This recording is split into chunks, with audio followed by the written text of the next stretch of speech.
Surxondaryoda aholini markazlashgan toza ichimlik suvi bilan ta'minlash darajasi 80% dan oshdi. Bu ishlar viloyatda izchil davom ettirilmoqda. Shu o'rinda suvni tejash va to'lovlarni o'z vaqtida amalga oshirish maqsadida zamonaviy suv hisoblagichlar ham o'rnatib borilmoqda.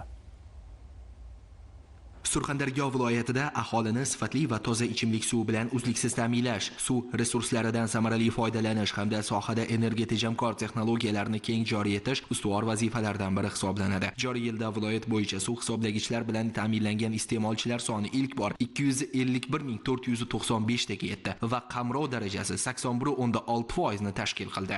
Iste'molchilar ko'chadan tashib ichganda jon soni bo'yicha hisob kitob qilinadigan bo'lsa, endilikda suv hisoblagich qo'yilgandan keyin suv hisoblagichdan o'tgan suvga qarab pul to'laydi. Bu o'z navbatida iste'molchilarga hamda suv ta'minotiga foyda olib keladi. Sherobod tumani mahallalaridagi eski ko'cha kolonkalari bosqichma-bosqich tugatilib, ichimlik suvi xonadonlargacha olib kirilmoqda. Har bir aholi xonadoniga suv hisoblagich uskunalari o'rnatilib, tarmoqqa ulanyapti. Bu ular uchun katta qulaylik yaratib, faqat sarflagan miqdor bo'yicha to'lovlarni amalga oshirish imkonini beradi. Qiziriq tumanida ham suv hisoblagich uskunalarini o'rnatish ishlari jadallik bilan amalga oshirilmoqda. Bu orqali elektr energiyasi sarfi kamayib, behuda isrofgarchilikning oldi olinadi. Eng muhimi, aholida suvni tejab ishlatish madaniyati shakllanadi. 2-3 kilometrdan suv tashib, ulardan suv tashib, arabamni suv tashib ichardik. Bizning tashabbusi bilan mana suv 63 xo'jalikqa suv keldi. Kecha kuni suv bor. Ammo shunday qilsa bo'lar ekan.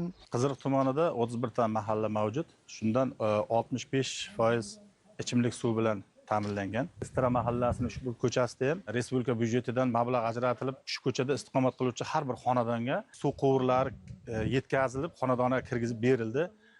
Bepul suv hisoblagichlar qo'yib berildi.